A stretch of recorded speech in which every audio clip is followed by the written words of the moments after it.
নমস্কার বন্ধুরা, ডেস্টিনি এ সাকসেস চ্যানেলে আপনাকে আরেকবার স্বাগত জানাই। আমার চ্যানেলের এটি দ্বিতীয় ভিডিও। আমি বলেছিলাম যে ফান্ডামেন্টালের উপরে একটা সম্পূর্ণ কোর্স তৈরি করব। তো সেই কোর্সের প্রথম ভিডিওটাতে আমরা মার্কেট ক্যাপিটালের উপরে কাজ করছিলাম। আজকের ভিডিওটায় আমরা ফেস ভ্যালু ব্যাপারটাকে নিয়ে একটু আলোচনা করব।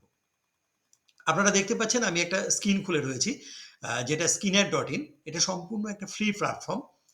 স্কিনার.ইন আমি আমাদের ফেস ভ্যালু ব্যাপারটাকে একটু আলোচনা করতে চাইছি।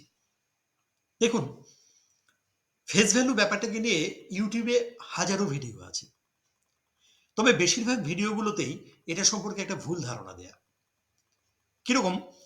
সেখানে বলা আছে যে ফেস ভ্যালু যদি কোনো কোম্পানির বেশি হয়, তাহলে সেই কোম্পানিটা নাকি ডিভিডেন্ড বেশি দেয়, সেটা স্প্লিট হয়ে যাওয়ার সম্ভাবনা থাকে।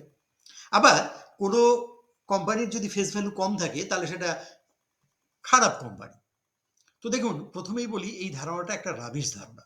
এটা সম্পূর্ণ ভুল। কেন ভুল সেটাই আমি আজকের এই ভিডিওটাতে আপনাদের সঙ্গে শেয়ার করতে চলেছি। ফেস ভ্যালু ব্যাপারটা আসে কোথা থেকে সেটা যদি দেখি, দেখুন আমি এমআরএফ কোম্পানিটাকে দিয়ে একটা উদাহরণ হিসেবে দেখাচ্ছি। তাই এমআরএফ কোম্পানি, একটু স্ক্রল করে নিচের দিকে গেলে আমরা দেখতে পাবো যে এমআরএফ কোম্পানির ইকুইটি ক্যাপিটাল 4 কোটি টাকা। অর্থাৎ কোম্পানিটা যখন শেয়ার বাজারে প্রথম লিস্টেড হয়, তখন তার পার্টনার ছিল, অর্থাৎ যারা আমরা বলতে পারি যারা শেয়ার হোল্ডার ছিল, তারা 4 কোটি টাকা ইনভেস্ট করেছিল এই এমআরএফ কোম্পানির পেছনে, যেটা ইকুইটি ক্যাপিটাল বলে লেখা রয়েছে। এবার এই কোম্পানিটা যখন 4 কোটি টাকা দিয়ে প্রথম স্টার্টিং করলো, তারা তাদের শেয়ার হোল্ডারদের জন্য কতগুলো শেয়ার বাজারে ছাড়লো। শেয়ারের পরিমাণটা কত? মোটামুটি 40 লক্ষ। তাহলে 40 লক্ষকে যদি আমরা 4 কোটি দিয়ে যদি ডিভাইডেড করি, তাহলে সংখ্যাটা দাঁড়াচ্ছে এই 10, অর্থাৎ যেটাকে ফেস ভ্যালু বলে যেটা লেখা আছে। তার মানে ব্যাপারটা কি দাঁড়ালো? ফেস ভ্যালু হচ্ছে একটা কোম্পানি যখন প্রথম লিস্টেড হয়, তার শেয়ার হোল্ডাররা যে পরিমাণ টাকাটা তার পেছনে ইনভেস্ট করে এবং তার এগেনস্টে তারা যে বাজারে যে শেয়ারটা ছাড়ে, সেই বাজারে শেয়ার ছাড়াটা, অর্থাৎ সেই শেয়ারের পরিমাণটাকে যদি আমরা তার টোটাল ক্যাপিটাল দিয়ে যদি ডিভাইড করি, তাহলে যে সংখ্যাটা দাঁড়ায় সেটা হচ্ছে ফেস ভ্যালু। তাহলে বুঝতেই পারছেন ব্যাপারটা, ফেস ভ্যালুটা কোথা থেকে আসলো। এবার আমরা একটা প্র্যাকটিক্যাল উদাহরণে আসি।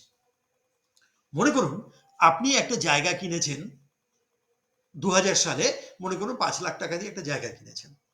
আজকে 2025 সালে এসে আপনি জায়গাটাকে বিক্রি করতে চাইছেন। তাহলে যখন আপনি 2025 সালে জায়গাটা বিক্রি করবেন, তখন নিশ্চয়ই আপনি 2000 সালে এই জায়গাটাকে 5 লাখ টাকা দিয়ে কিনেছেন কিনা সেটার উপরে জাজমেন্ট করবেন না, জাজমেন্ট করবেন এই জায়গাটার আজকের ভ্যালুর উপরে। তাহলে ব্যাপারটা কি দাঁড়ালো?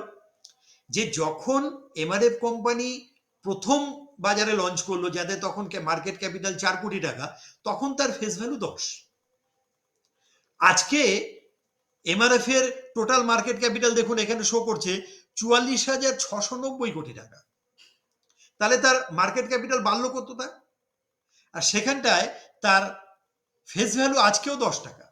তাহলে যখন কম ছিল, 4 কোটি টাকা ছিল, তখন 10 টাকা। আজকে 44,690 কোটি টাকা, তখনও তার ফেস ভ্যালু কিন্তু 10 টাকা। সুতরাং ফেস ভ্যালুর ওপরে কোম্পানির যে ওঠানামা, কোম্পানির যে আপগ্রেড হওয়া বা কোম্পানির যে নিচে নেমে যাওয়া, এর সঙ্গে কিন্তু কোনো সম্পর্ক নেই। এটাই আমি আজকে বোঝাতে চাইলাম। ধন্যবাদ। পাশে থাকবেন, এই ধরনের আরো কিছু ভিডিও আপনাদের সঙ্গে শেয়ার করব। আজকের ভিডিওটা এই পর্যন্ত। ভালো লাগলে একটা লাইক বা কমেন্ট দেবেন।